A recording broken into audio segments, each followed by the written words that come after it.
Hillary Clinton wants greater income equality in America. Hillary Clinton sees herself as a champion of all the wonderful little people across the country. Yet Hillary Clinton has about as much chance of an idea on how the average American lives as the minions do about intricate brain surgery.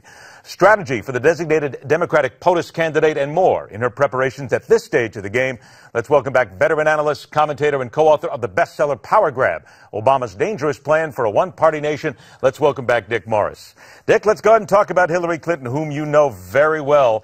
Hillary Clinton's media strategy. Some say she wants to play Evita. She wants to play as if she is the one that is being hammered away and she is the poor soul. But in many ways, some people think she's getting it right, though, Dick. She's not taking the bait at this point. What do you think?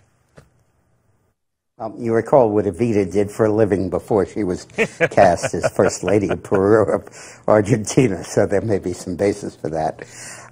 I think, politically, I mean, I think that Hillary just constantly feels she can put one over on us. Are we supposed to sit here and believe that this person, who at the age of 28 became a partner in a law firm because her husband was governor, at the age of 30 moved into the governor's mansion and had a staff of dozens waiting on her, then moved into the White House and had 400 or 500 people waiting on her, driving their daughter around, taking their laundry, getting food, doing everything. And then after that moved into a lifestyle where she was making $8 to $10 million a year, over $100 million over 14 or 15 years, that she can understand what's going on with the average person. You've got to be kidding. Then how does she get away with it, Dick? Because it's obvious that she has a great part of America that's falling for it. I don't think she gets away with it. I think that her hope is that people are desperate enough for the stuff she's handing out, believe enough in the Democratic Party that they'll deliver, that they'll skip questions like character and authenticity and truthfulness and stuff like that. Hillary has she said in the interview, I trust the American people. That's the exact opposite of the truth. She has no trust in the American people, and she believes strongly that if we ever saw who she really is, we'd never vote for her. And she's got a point. Then let's take it from the right then, and anybody who will oppose her at this point.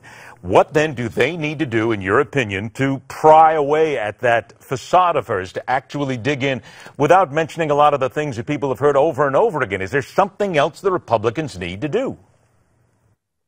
You amputate her tongue, and the way you do that is you go into all of her previous positions, and you show that when Hillary takes a position on something, it doesn't mean anything. It's not worth the price of the paper the promise is written on. That she used to be for free trade and now she's against it. She used to be against gay marriage and now she's for it. She's flip-flopped on every issue imaginable, as well as concealed everything from public view that she possibly can. And after a while, Hillary gets to the point where Nixon got to, when nobody believes anything they say. And when that happens with a politician, it's the equivalent of removing a fighter's gloves. Let me talk a little bit about two people who want to, maybe one wants to and one may want to go up against Hillary, and that's Bernie Sanders. In Politico, there is a statement here that says many of Bernie Sanders' Senate colleagues are implicitly and explicitly warning voters not to jump on the Sanders bandwagon. He's too far out there to win a general election. What do you think about that statement? I think that's going to be circulated more and more by the Hillary people. Because they can't challenge Sanders' policies because they need the people that believe in those policies. And they can't attack Sanders directly because it's Goliath going after David, and it also hurts people who sympathize with Sanders.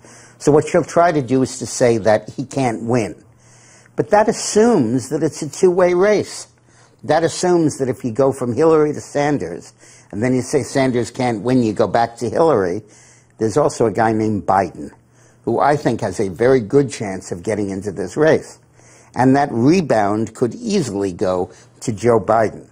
And I think Hillary's big problem is that if Biden gets into the race, it becomes increasingly difficult for her to defeat Sanders. Nice job there, Mr. Morris. You read my mind specifically going to Joe Biden next, because even you've said that the author, Ed Klein, is suggesting that much of the negative information about Hillary is coming from the Obama administration. So is that administration actively still trying to bury Hillary and push Biden forward? Yeah, I think they originally wanted Elizabeth Warren. Now I think they've given that up, but I don't think they've given up on Biden. The dominant worry that Valerie Jarrett and Michelle Obama, and to some extent the president, have is that whoever follows him will not continue his policies. And with Hillary, you just don't know. It depends on what that day's polls say. Nothing that she says means anything. It's a question of what the political advantage is from day to day. But with Biden, you do have basically a true believer, and you have someone who is schooled in Obama's policies and probably can be counted on to carry them. Now, that trio, Jarrett, Michelle, and Barack, knew you couldn't just take Hillary on straight out. She has too much momentum. But if you leak a lot of material to the media, truth, and they then run that truth, and Hillary tries to hide from it and deny it and gets caught in all of these lies, her credibility atrophies. And if you have somebody like Sanders pushing her and pushing her and pushing on her, there'll be an increasing market for somebody who's a true believer in Obama's policies like Biden. 10 seconds. Do you think if Hillary flames out, then the DNC goes right to Biden and says, you're the guy? Yes. Nice and simple. Okay, I'm going to give you 3 seconds next 10. time because you nailed it right in one word. Perfect. All right, we're going to continue to follow up on that as we move forward. Reminding everybody, once again, grab your copy of Power Grab, Obama's Dangerous Plan for a One-Party Nation. It's a perfect book to get ready for yet another presidential election. You can get your copy by going to powergrab411.com. Dick Morris, always a pleasure, my friend. Thanks so much for joining us. And stay with us because we've got a long way to go. It's politics, politics, politics until we get down to November 2016. The entertainment continues on the Hardline.